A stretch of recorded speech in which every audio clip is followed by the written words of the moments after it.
Сәлем достар, бүгін сіздермен бірге органикалық химияға кіріспе сабағын бастаймыз. Яғни бұл жерде біз толық органика курсын аяқтайтын боламыз. Давайте сіздерге удачи, тақырыпты бастайық.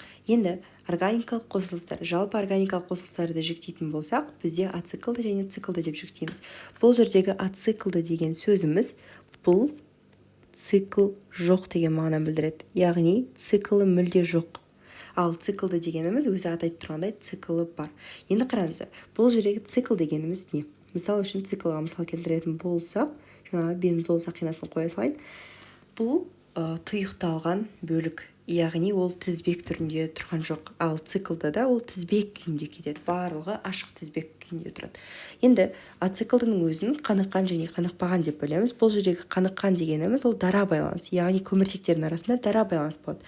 Бұл бізде қосылыстың атауы алкан. Яғни бұларды біз алкан деп атаймыз. Алкандардың барлығы дара байланыспен байланысады. Ал қанықпаған көміртектердің арасында қос байланыс, ол бізде алкен деп аталады. Ал үш байланыс болатын болса, ол бізде алкин деп аталады. Тура сол сияқты циклды карбоциклды және гетероциклды болып бөлінеді. Бұл жердегі карбоциклды деген тек көміртектен тұрады. Тек көміртек, ал гетероциклды дегеніміз ол азот, оттек, фосфор деген сияқты, немесе күкірт деген сияқты қосылыстардың болуы. Это органикада нормально. Енді келесі карбоциклдың тоқтайық. Карбоциклды да бізде ол алициклды және ароматты болады. Енді бұның барлығын циклды қосылыстарға келгенде толығырақ өтетін боламыз.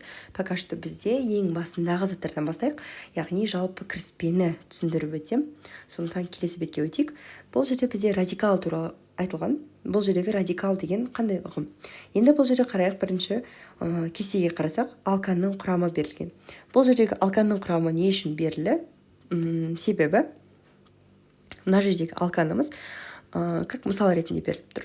Енді қарайтын болсақ, алканның формуласын ашып жазайық. CH4. Жаңа метанның формуласын ашып жазайық.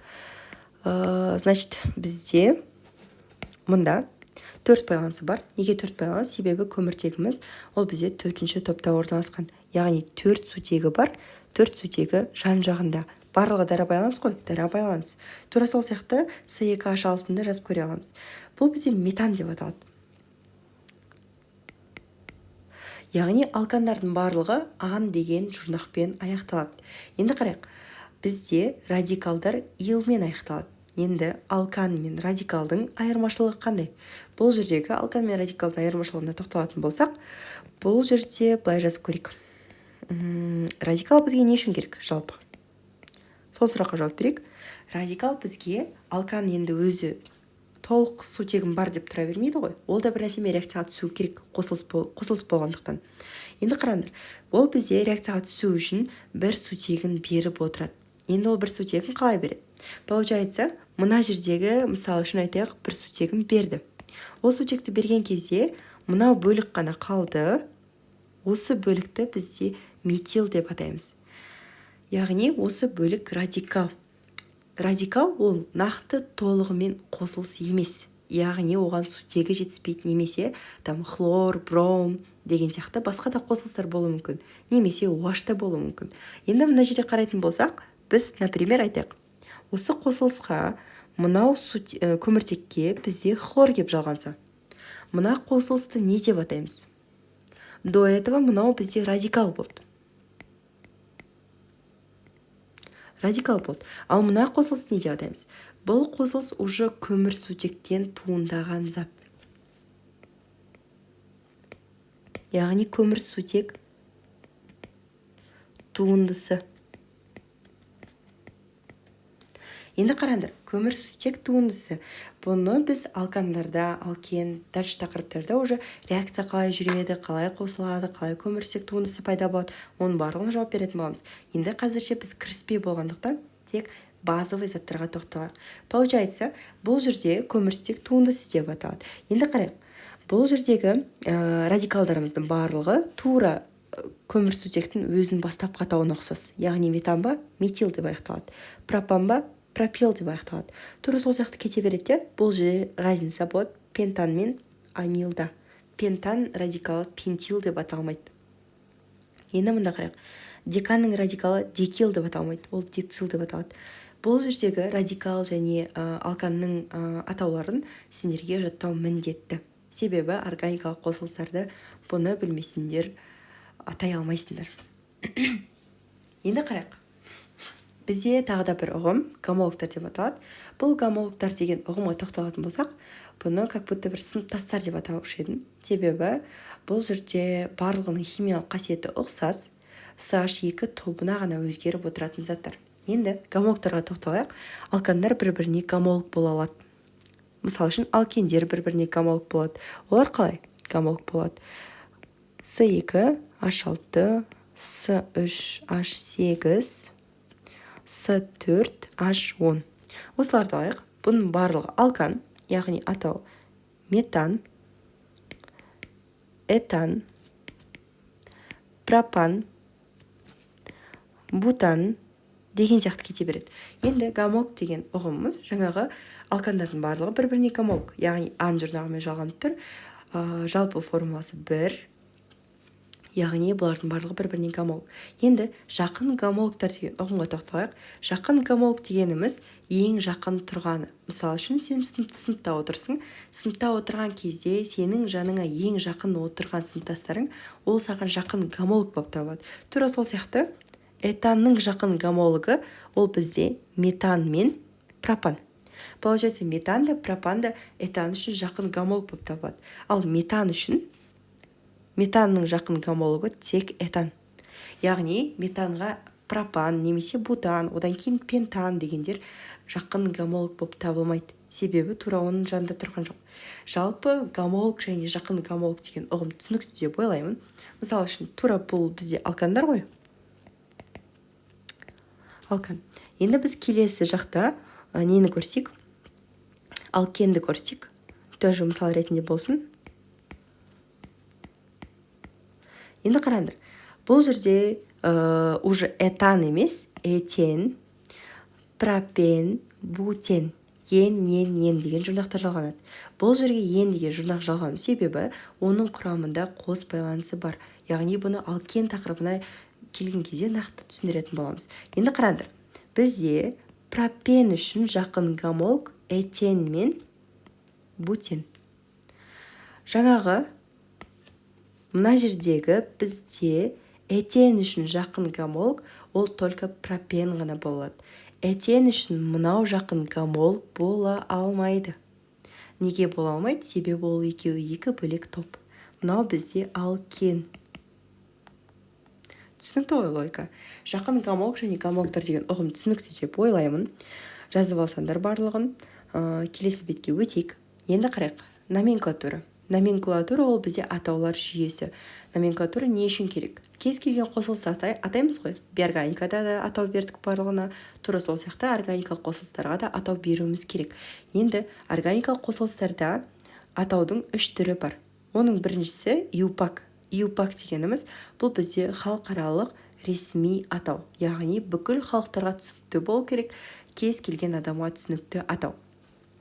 Бұл жердегі радикалды функционалдық номенклатура дегеніміз, яғни жаңағы радикалдың атауымен атау. Метил спирті, метил ацетаты деген сияқты атаулармен атау. Енді келесі затқа өтейік. Ол бізде тривиалды атаулар. Тривиалды атау дегеніміз ол тарихи атау. Яғни тарихи атау қай кезде қолданылған? Ол бұрынғы кезде адамдар тұрмыста, күнделікті үйде қалай атағысы келді, қандай атау берді ол затқа, тура сол атаумен кеткен. Яғни тривиалды атау деп соны атаймыз.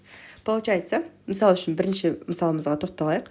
CH3OH ол бізде метанол, яғни спирт. Ол деген бізде спирттің спирт екенін білдіріп тұр. Енді қараңдар. Бұл бізде метил спирті. Неге метил спирті? Ол бізде метил деген радикалдан құралған. OH ол бізде жаңа спирттік білдіріп тұр. Енді тривиалды атауы оны құмырсқа спирті деп атаған. Яғни бұрынғы кезде ата-бабаларымыз әлі химия полностью зерттелмегенде, может быть, өздері күнделікті тұрмыста құмырсқа спирті деген атау берді. Тура сол сияқты C2H5OH бұл этанол. Яғни бұл бізде этил спирті. Мына жерде этил радикалы тұр. C2H5. медициналық спирт шарап спирті деп аталады. Яғни бұл сендерге таныс атау деп ойлаймын. Яғни тарихи кәдімгі күнделікті тұрмыста қолданатын атауларды біз тривиалды атаулар деп атаймыз. Енді кеттік. Бұл жерде кесте кітаптан алынған биорганика және органикалық заттарды салыстыру мақсатында көрсетілген. Яғни бұл жерде типтік биорганикалық заттар, олар қандай электролит немесе биоэлектролит деген сияқты қосылыстар нақты бөлініп көрсетілген. Енді бұны өздеріңіз оқып көрсеңіздер өте дұрыс болатын еді. Келесі бетке өтейік. Бізде құрылымдық формула. Яғни бағанадан бері біз қосылыстарды айтып жатырмыз. Оның құрылымдық формуласы қалай жазылады? Мысалы үшін С4H10. Осы бутанды алайық. Бутанды до конца көрсетеміз. Енді бутанды көрсеткен кезде біз қалай аламыз? 4 көміртекті қоямыз. Бұның арасының барлығында дара байланысы бар. Яғни дара байланысы тұруш.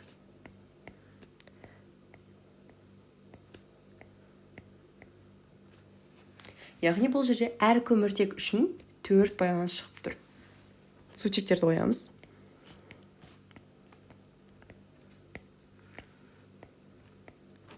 Сутектер саны 1, 2, 3, 4, 5, 6, 7, 8, 9, 10. Яғни 10 сутек шықты ма? 4 көміртегіміз бар. Яғни бутанның құрылымдық формуласы осы. Құрылымдық формула дегеніміз өзі атау айтып тұрғандай құрамында не бар, соның барлығын көрсету. Мұнда если что H. Енді кеттік. Дәлше қысқартылған құрылымдық формула тоқталайық. Қысқартылған құрылымдық формула дегеніміз не өзі? Бұл жерде қысқартылған құрылымдық формулаға келетін болсақ, мына жердегі көміртегімізді алайық. Бірінші көміртек. Осы бірінші көміртектің неше сутегі бар? Бұл бізде CH3. Яғни 3 сутегі бар. Келесі қосылысымыз, келесі көміртегіміз H2. Яғни 2 көміртегі бар міне. Үшінші көміртегімізде 2 сутегі бар тағы да.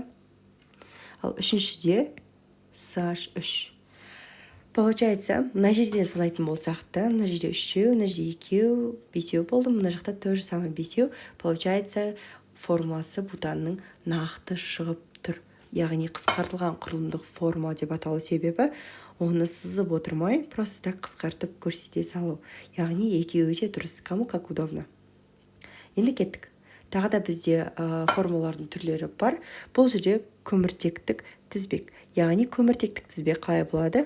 Жаңағы бутанды алайық қайтадан. С4H10. Бұл жерде көміртектерді жазамыз да тек. Яғни көміртегіміз 4-еу. 4 көміртектің жан-жағынан 4 байланыс шығып тұру керек. Болды. Осы ғана қалады. Яғни каждый байланыс ол сутек білдіріп тұр. Бірақ біз оны жазбаймыз. Получается, бұл бізде көміртектік тізбек. Яғни көміртектік қаңқа болып табылады. Құрылымы осылай. Енді кеттік. Келесі бізде ең ерекше көбінесе органикалық қосылыстар берілетін ирек пішінді, яғни сызықтық. Бұл жерде де жаңағы С4 H10-ды до конца мысал ретінде алып кетейік. Енді қарайық. Бұл жердегі ең ерекшесі бұл осылай қалады. Яғни мынау жердегі бір бұрыш ол көміртек. Біреуі, екіншісі, үшіншісі және төртіншісі. Тура осындай күйде сызып кетеміз. Бұл жердегі қызыл көрсеткендерім просто так сендерге удобно болсын деп. Яғни тура осылай қалады. Оны керісінше сызсаңдарда, яғни 4 жағы шықса болды. Яғни ол бутан дегенді білдіріп тұр. И все. Енді кеттік. Келесі ұғым ол бізде изомер. Изомер дегеніміз не? Құрамы бірдей, құрылысы мен қасиеттері әртүрлі заттар. Получается, олар бір-біріне ұқсайды, бірақ олардың формуласы негізі әртүрлі. Мысалы үшін қарайық, алкендердің ішінен пропенді алайық, С3H6. Оның формуласы көміртек 3 болды. Осылай қалды. Енді көміртек 3 болғандықтан бұл жерде біреуінде 2 байланыс бар. Яғни, мына көміртекке максимум 2 сутек қана келеді. Неге 2 сутек? Себебі әр көміртекте 4 сутек келу керек. Ал мына жерде бізде 2 байланыс болғанына байланысты бұл жерде 2 ғана сутек келді. Ал мына көміртек үшін бұл жерде уже 3 байланыс кеткен. Значит, бізде мына жерде 1-ақ сутекті қоя аламыз. Ал мұнда біз 3 сутекті қоямыз. Яғни бұл бізде алкеннің қысқартылған құрылымдық формасы болды. Енді алкенге изомер болатын зат ол бізде цикл алкан. Енді қарайық. С3H6. Байқасаңдар, екеуінде формасы бір. Циклоалкан деп аталу себебі бұл жерде цикл бар. Жаңағы алканмен шатастырмаймыз. Бұл да бізде бөлек тақырып. Енді қарайық. Цикл алкандар қалай жазылады? Олар осылай тізбек, яғни цикл құру арқылы жүреді. Бұл жердегі әр көміртектің жанына 2 сутектен келеді. Сонда бізде С3H6 деген формуламыз шығады. Енді қараңдар, екеуінің формуласы бір, бірақ жазылуы әртүрлі. Біреуінде қос байланыс бар, біреуінде барлығы дара байланыс, бірақ ол цикл түрінде келген. Яғни, осыны изомер деп атаймыз. Әртүрлі заттар. В целом әртүрлі заттар, бірақ олардың құрамы бірдей болып тұрады. Енді бұл бізде классаралық изомер деп аталатын ұғым. Енді алкен мен цикл алкан ол себебі 2 түрлі класс. Мысалы, алкен өз алдына бөлек класс, цикл алкан өз алдына бөлек класс деген сияқты. Енді кеттік.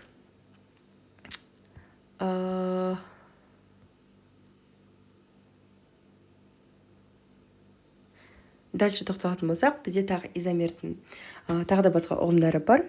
Яғни бұл жердегі изомерді жалпы қалай сипаттаймыз. Енді изомерге келетін болсақ, бізде әртүрлі изомердің түрлері бар. Жаңағы ол только мысал ретінде көрсеткенім классаралық изомер. Енді бізде изомерленуді жалпы 2 колоннаға бөліп қарастырайық. Біріншісі құрылымдық.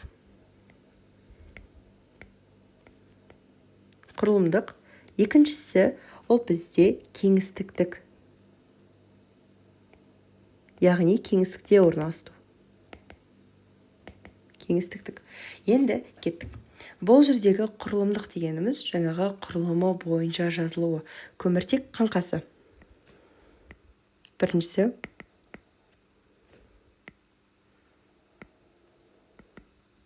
Көміртек қаңқасы. Екінші.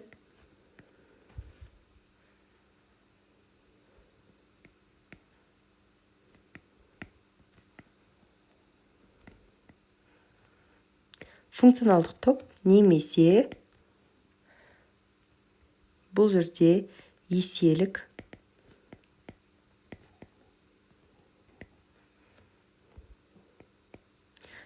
байланыстың орнына қараймыз. Еселік байланыс деген жаңағы 2 немесе 3 байланыс.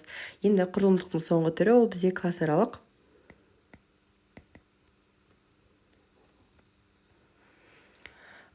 Классаралық жаңағы алкен мен цикл алканның бір-біріне изомер болғандығындай. Енді кеңістіктің ішіне кіретін болсақ, бұл жерде цис пен транс.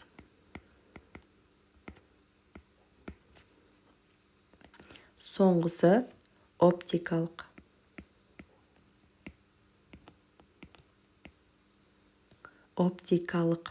Яғни оптикалық дегенімізді басқаша стереоизомер деп атаймыз. Яғни стереоизомерия деп атаймыз. Енді изомерия дегеніміз не? Изомер дегеніміз түсіндік. Бір-біріне изомер болатын заттар, яғни бір-біріне ұқсас заттар. Изомерия дегеніміз сол заттардың түрін өзгертуі, яғни изомерленуі. Енді қараңдар, изомер ол қалай түзіледі?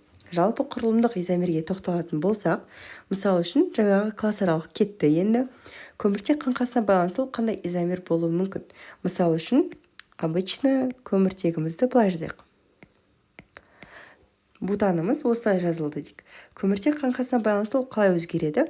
Мысал үшін бұл жердегі бір көміртек тұрады да астына түсіп кетеді. Болды. Осы көміртек қаңқасына байланысты. Яғни бұл жердегі сутектер сандар өзгермейді, тура сол күйінде болады, бірақ ол көміртектің қаңқасы өзгерді. Яғни бұл да бір изомердің түрі. Енді кеттік. Функционалдық топ немесе еселік байланыстың орны. Мысал үшін қараңдар. Еселік байланыс алайық. Бұл жерде қарайтын болсақ, мына қосылысты атау үшін біз бұны пропен дейміз да. Бұл қандай пропен? Мына жерде неше көміртек тұр? 1, 2, 3 көміртек тұр. Мынау бірінші көміртектен кейін қос байланыс орналасып тұр ғой. Получается, бұл бізде пропен 1 деген сияқты атау беріледі. Енді қараңдар, тура сол сияқты жаңа көміртек қаңқасына оралатын болсақ, бұл жерде бутан только біріншісінде ол изомерге ұшырамаған, яғни бутанның қалыпты жағдайдағы өзі. Екіншісіне қарайтын болсақ, бұл бізде изобутан, яғни изомерленген бутан. Немесе бұл жердегі ең ұзын тізбекті санаймыз. Ең ұзын тізбегіміз 1, 2, 3. Немесе астына қарай 3 деп санасақ та болады, бәрібір сан өзгермейді. Яғни 4, 5 деген сияқты көміртек жоқ. Бұл жердегі ең ұзын тізбегіміз осы. Тізбектің қай көміртегінде екінші радикалымыз орналасып тұр. Мынау бізде радикал. Екінші радикалда орналасып тұр. Екінші көміртекте орналасып тұр. Получается, бұның атауы 2 метил 2 метилпропан. Яғни қараңдар, изобутан немесе 2 метилпропан. Яғни екінші көміртекте орналасқан метил радикалы бар пропан деген сөз. Получается, в целом құрылымдық изомерлер түсінікті шығар. Енді кеттік кеңістіктік радикалдарға келетін болсақ, изомерлерге келетін болсақ, бұл жерде цис-транс және оптикал. Цис-трансқа келетін болсақ, цис дегеніміз қалыпты болу керек, ал транс керісінше. Мысал үшін, қос байланысы бар затымыз бар. Осының бір жағында сутек орналасып тұр, бір жағында SH3 орналасып тұр. И мына жағында то же самое SH3, ал мына жағында H орналасып тұр. Бұл бізде қалыпты жағдайда, яғни 2 SH3 бір жақта, 2 сутек бір жақта, бұл бізде цис изомер. Ал трансқа келетін болсақ, транс дегеніміз ол бізде былай жүреді.